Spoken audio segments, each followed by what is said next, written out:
It's 3 a.m. You've only done 5 small, simple things today. An email, a text, a quick search. Yet your brain feels like it's wading through wet cement. You tell yourself you just lack discipline. But what if your exhaustion has nothing to do with your work ethic? Look at the quiet, chaotic space directly in front of you. The glowing rectangles illuminating the dark. You know exactly what needs to be done. The steps required are not inherently complex. There is no heavy lifting involved. Yet the psychological friction between intention and action right now feels entirely insurmountable. The simple act of task initiation, moving your hand from the mouse to the keyboard, switching from one digital window to another, deciding how to begin the next sentence, or even just replying to a short message, suddenly requires an immense, almost physical force that you simply cannot summon. You might catch yourself staring blankly. Your posture slowly slumps under an invisible weight. You begin to feel a heavy, thickening atmosphere in the room, a kind of mental fog that blurs your peripheral vision and severely dulls your reaction time. It is profoundly isolating to sit in the quiet of the night feeling this deeply exhausted when you haven't actually produced anything tangible to justify the fatigue. The immediate, culturally ingrained instinct is to forcefully label this behavior, to call it laziness, to accuse yourself of a lack of willpower, to quietly assume your attention span has been permanently, irreversibly damaged by digital media. But let's step away from those heavy moral judgments for a moment. Let's look instead at the quiet, objective, mechanical reality of what your nervous system and your biology are actually experiencing right now behind the scenes.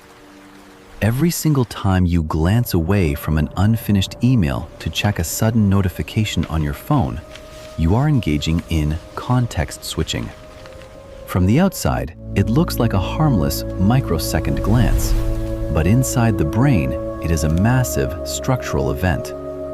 To switch tasks, your brain must actively dismantle the delicate neural scaffolding of the previous thought process, put those files away, and quickly construct an entirely new framework to understand the new incoming information. When you switch away before a task is complete, the brain doesn't just cleanly wipe the slate. It leaves behind a lingering shadow. In cognitive psychology, this phenomenon is known as attention residue. A fragment of your active focus remains biologically stuck on the previous unresolved tab, hovering in the background like an unclosed application draining a battery. Now, imagine doing this not once, but 50 times an hour, moving from a text message to a video to an email to an infinite news feed. With every single pivot, that attention residue heavily accumulates. The invisible fog thickens. You are physically crowding the very finite, highly sensitive space of your working memory capacity. Your working memory is not a massive hard drive built for endless storage. It is a delicate, temporary workspace. It can only actively hold and manipulate a very small number of discrete variables at any one time. When fragments of attention residue fill up that limited space, the entire cognitive system begins to choke. The background noise of the uncompleted tasks becomes deafening. This internal crowding creates a severe, measurable cognitive load. It is heavy. It is intensely physical. The brain attempts to keep up, firing rapidly to manage the conflicting, competing signals, which inevitably triggers a subtle but persistent state of sympathetic arousal. Your breathing becomes shallow. Your shoulders rigidly lock into place. You are sitting completely still in a silent room, but on a biological level, your nervous system is running a frantic marathon. And a marathon requires a tremendous amount of fuel. Every single time you forcefully shift your focus, it exacts a very real metabolic cost. The brain region heavily responsible for managing these shifts and maintaining focus, the prefrontal cortex, is a massive, relentless consumer of your body's energy. Rapidly dismantling and rebuilding those cognitive frameworks over and over again causes severe glucose depletion in the brain. This is the biological reality of the cognitive switching penalty. You are not just losing a few seconds of time. You are rapidly, actively burning through your finite biological energy reserves just to process the transitions themselves. You are spending your fuel on the friction. When the glucose drops low enough and the working memory is entirely saturated with residue, the system forcefully halts. You experience sensory overload. The glowing screens suddenly become too bright, too loud, too much to look at. The simple one-line email becomes literally impossible to read or comprehend. What feels to you in this dark hour like a personal failure, or perhaps a sudden, frightening bout of executive dysfunction, is actually your biology functioning perfectly. Your brain is pulling the emergency brake. It is desperately protecting itself from total metabolic exhaustion. Here is the central, unavoidable contradiction of the modern glowing desk. The human brain, at its core, is a sequential processor. It evolved over millennia to do one complex thing at a time, through to completion. Yet, we sit for hours in front of devices that demand constant, relentless parallel processing. We are persistently attempting to run 5 complex, overlapping programs simultaneously on organic hardware that was meticulously designed for one.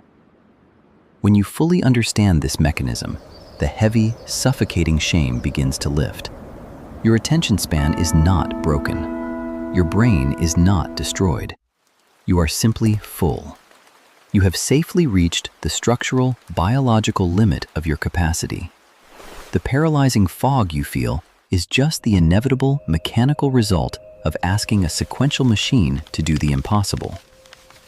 So, what do we actually do when that strict capacity limit is reached? We cannot instantly rewrite millions of years of human evolution tonight. And while the beautiful reality of neuroplasticity guarantees that our brains will slowly adapt to our environments and habits over time, we cannot simply wire our way out of acute glucose depletion at 3 in the morning. We must respect the biological boundary. We must clear the visual field. There is no grand, exhausting life hack required here. There is no forced morning routine to optimize your late-night anxiety. There is only a gentle, forgiving reduction of load. Consider the one-tab rule. It is a quiet, minimal-effort recalibration. You do not need to finish the overwhelming tasks right now. You simply reach out and close the extra windows. You turn the phone over and push it away. You leave exactly one single application open on the screen. By doing this, you physically remove the competing signals from your field of view, stopping the exhausted prefrontal cortex from constantly having to calculate exactly what it is supposed to actively ignore. It is a quiet act of biological mercy. The heavy fog will not vanish instantly. The metabolic cost of the night has already been paid. But as the external visual clutter disappears, the internal residue slowly begins to settle and fade. The frantic, invisible shifting stops. The breathing deepens. The tension releases. You are allowed to do just one thing. Even if that one thing is simply deciding to close the screen entirely, step away from the desk, and let the system finally rest. So, the one-tab rule clears the fog of context switching during the day. But what happens when you finally lay down at night, exhausted, and your brain entirely refuses to shut off? That isn't insomnia. It's a biological stress response called revenge bedtime procrastination. Click here to see exactly why your nervous system fights sleep and how to finally give it permission to rest.